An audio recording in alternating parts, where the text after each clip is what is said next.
In this video, we're talking about lighting, composition, framing, storytelling as a photographer, but we're doing it in a bit of a different way by actually looking at how video games can make you a better photographer. Now, this video was sent to me by an amazing guy, Topside Flicks. He arms himself with nothing but a pair of binoculars, he walks into the game, and he just takes photos like a photojournalist. And this has actually kind of gotten me pretty amazed and impressed at how you can practice your craft as a photographer by understanding lighting, framing, composition, storytelling, really, by playing video games. So let's dive in here together into what he's actually doing. So this image, obviously, incredible. He captured this moment, and I want you to notice a theme here as we're going through these different images. Every single photo that you see that has high impact is going to have three key things. Number one, there's always some kind of a character, action, or a story going on in the image. Either a character, action, or some kind of story that he's telling. That's what makes the image interesting. That's what gives it meaning. That is basically when you look at a photo, you're asking yourself, your brain is looking for what's the point.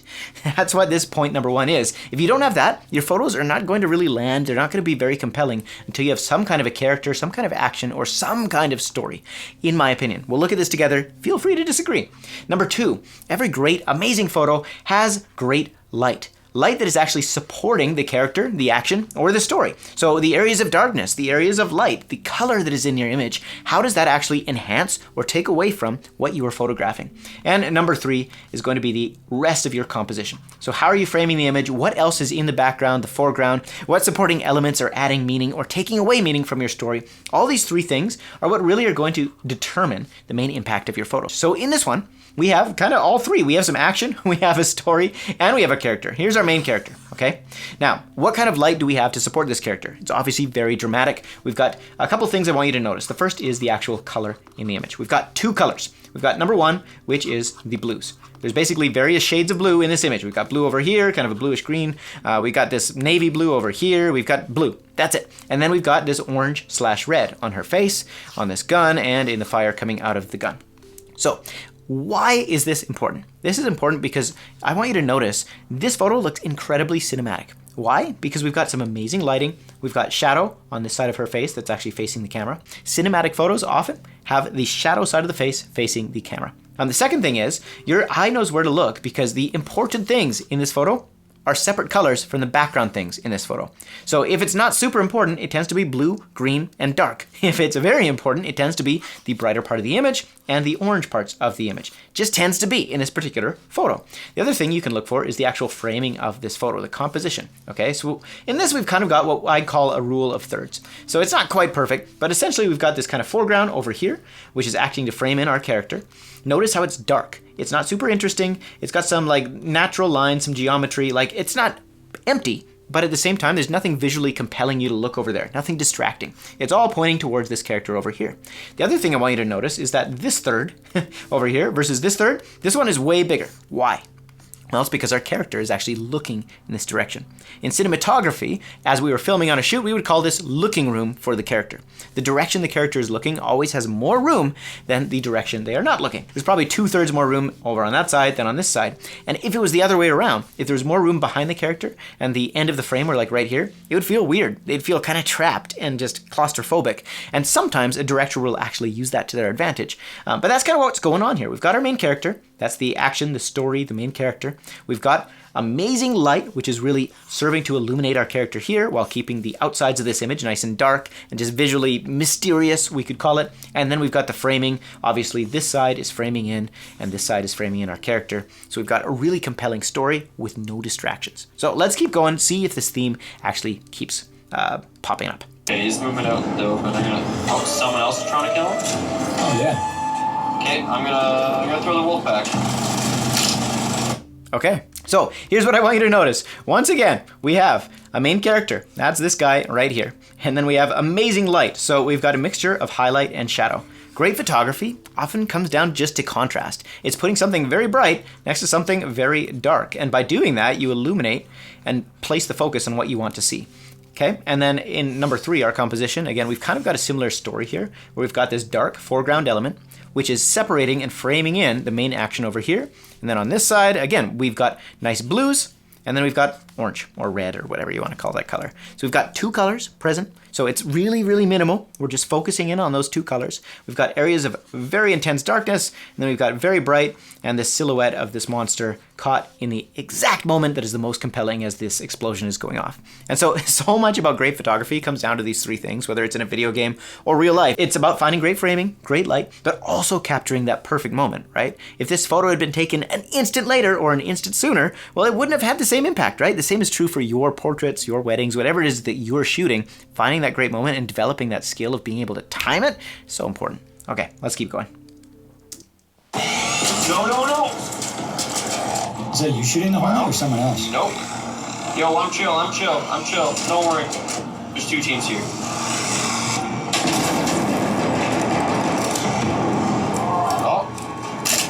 How great is that? Like, what an example of perfect timing. And this is a really cool photo because it kind of breaks the rules we looked at earlier. So we've got our main character, right? Like that is still there. We've got amazing light in the sense that it's really compelling, it's dramatic, it's interesting, it's mysterious.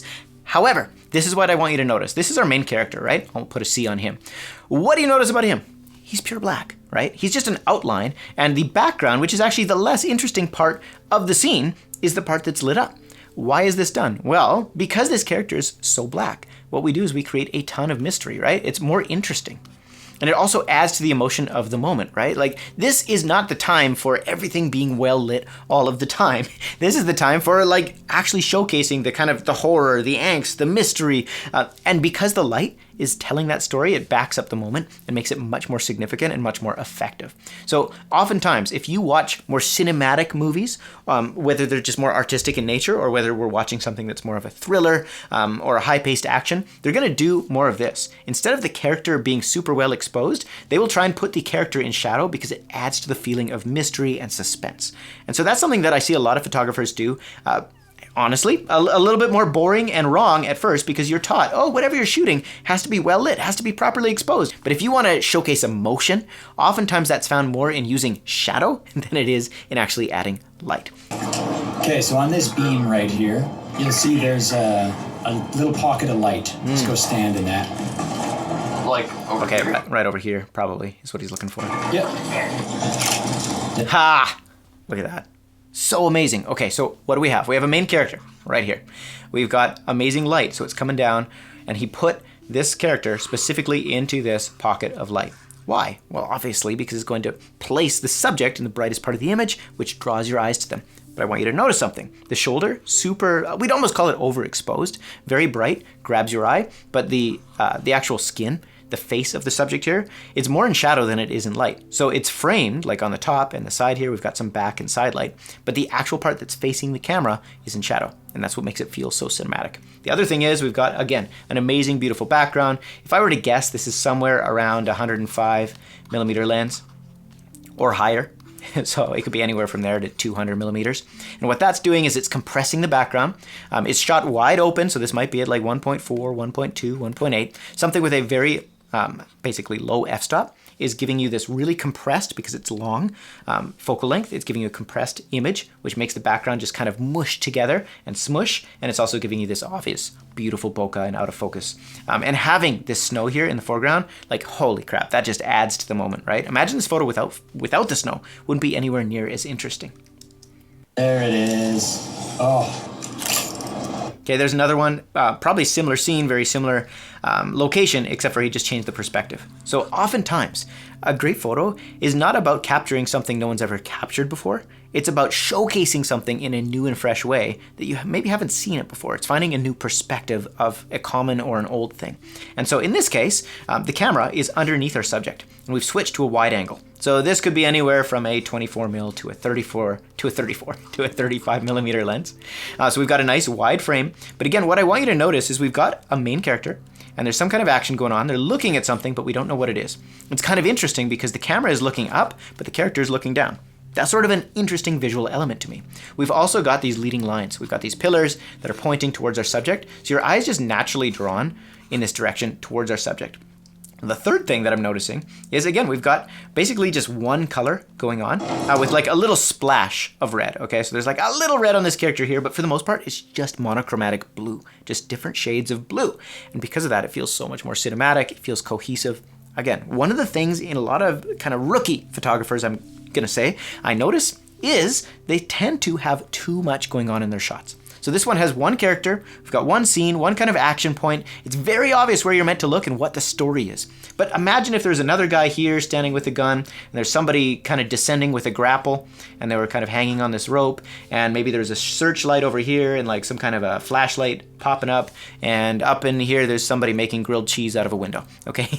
Not gonna be as compelling because your eye doesn't know where to look. You don't want your photography to feel like a game of Where's Waldo. You want the eye to be led towards, okay, this is what we're looking at. And we want to tell compelling stories. And so by focusing in and actually focusing on less, not more, very important. The same goes with the colors in your image. A lot of photographers will select a background that for some reason just has too much going on, too many colors. The outfit is not monochromatic. They're wearing all sorts of different colors. It doesn't work together. You're going to notice in cinematic movies, just in movies in general, when you watch, the outfits are chosen very, very carefully. Often they match the scene perfectly, or they're all of a similar shade or similar colors, similar color palettes. The textures are making the photo more interesting. They're not just wearing a basic t-shirt and jeans.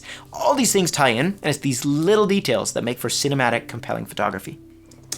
Okay, stay there. Oh no. Nope. Oh, dude. Never mind.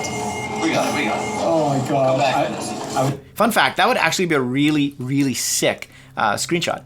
So we've got our main character, we're telling this story, but in kind of an interesting way, right? So rather than have our main character be the focus here, we actually have the background of this warehouse that they've fallen in be the focus. That's what's in focus to the camera. I think that's a really interesting and compelling story because you're showing something in a unexpected way. And it's the unexpected that kind of grabs your attention and makes it more interesting than the same old shot we've seen 100 times. Is anyone here down to have an honorable duel? A 1v1. Yeah, 1v1. I don't even Being understand. honored, sir. We should do this somewhere with a little better light. Take this guy. Okay, so notice we've got the action. The characters are about to duel. That's the story. But without just shooting it exactly where it's happening, he takes control of the situation. He says, okay, I need step 2. I need my second ingredient, which is great light. Let's go somewhere that I can actually illuminate this and tell the story in a way that makes sense rather than this dark corridor with nothing interesting going on. And then he's going to try and find number 3, which is some kind of composition, some kind of a setting where this really frames them in and makes it quite beautiful. So let's see how he actually pulls that together. This should be interesting. Oh yeah, there he is.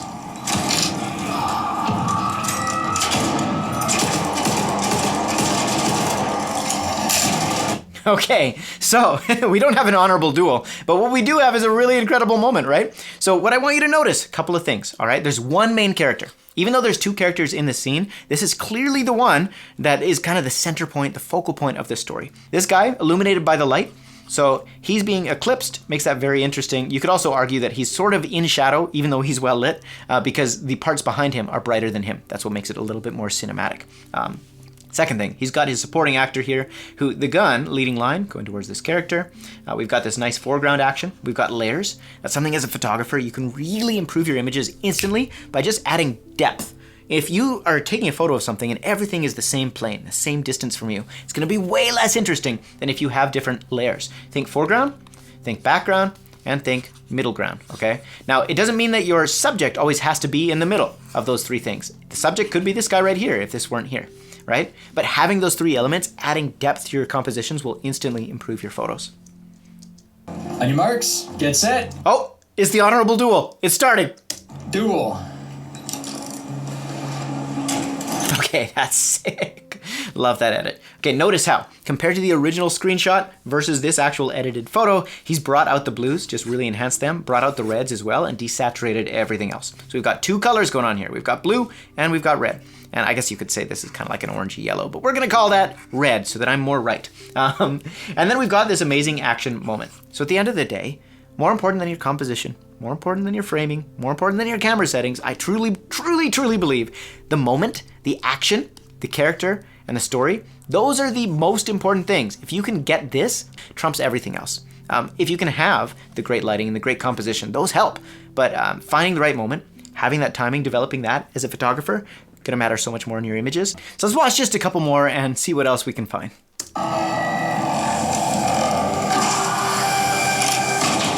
Okay, love this. Okay, a couple things I want you to note. Character in shadow, but red, right? Everything else in the scene, green, blue, whatever, right? So the brightest part of the image, probably right here. So your eye is drawn to the character simply because of that. They're also the biggest thing in the frame, right? We've also got an amazing moment that's happening here. There's like a live action shot. Another thing that's kind of interesting, if you look closely, this character, there's either some motion blur or they're not the part of the photo that is in focus. This enemy here that is eclipsed in kind of fog and haze is actually in focus while the character is not.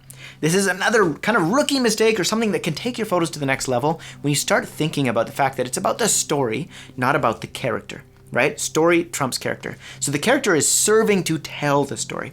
And in this way, we can still see her expression, but she's not the main element. It's actually this monster over here. And this character is actually made more kind of frantic. There's a little bit more energy to the photo than if they'd just been frozen in time perfectly in focus. So I think that is super interesting. Also the fact that, again, the part of their face that is closest to us, which is this side of their face, more shadowed than the part of their face that is in behind, which is kind of the side is being backlit. My gun is away. Okay, so we've got our main character here, but why isn't the photo being taken? Because he's still waiting for a good moment. Like the light is good. We've got our character highlighted right here. It's beautiful. We've got this door framing them in, but we don't really have a moment yet. We don't have a story. So let's see if a story comes around. Hey, what's up? There it is. Okay, this shadowy figure, again, cloaked in mystery because we've got the shadow facing us. Even though the body is being well lit, I want you to notice something. We've got an area of absolute darkness, very, very dark, next to an area of very brightness. Same with the character. We've got darkness behind them, brightness to illuminate and separate them from the background. Background separation, subject separation, so important and key here that you're actually learning to look for these things as a photographer. What you want to make sure you're not doing is finding an area that is equally bright to your subject, placing your subject right in front of it, like placing your subject on an all-white wall, and then they're equally lit. It's just not going to work. It's not going to have the impact you want. So learning how to master light and look for light, that's a great skill to develop. Yo. Yeah. Hi. Oh, dude, Lazy, you know what you should do? Don't kill those turrets yet. You should go up that zip line, and I'll get a shot of you, like, going up while the turrets are fucking low. Oh! Okay, ready? Goodbye, crew. There it is. Okay. How sick is this? I think this is a great shot to end on. We've got our silhouette of the person. Could this be a little bit better if we could see their face? Obviously it could be. But we got amazing leading lines. We've got a really unique perspective because people don't normally look up a shaft. This isn't an angle you're used to seeing. And again, we've got just one color. So something you need to notice as a photographer, the less colors you can have, the more cohesive your photos are going to feel. So if you can have just 1 or 2 colors in that shot, it's going to feel a million times better than 3, 4, 5 colors. If you look at your photos and you compare them to your favorite movie, like the cinematography of that movie, I guarantee you that's going to be one of the main differences. Is just going to be the actual color theory, the colors that are present in that image and the way that they're using light and shadow compared to the way you use light and shadow. So hopefully this has been helpful. If you want more like this, I would love to hear it. Leave it in the comments below. If you want to check out Levi's channel, super awesome. You can find him at Topside Flicks. In the meantime, I'll see you in the next one. Create something awesome. Peace.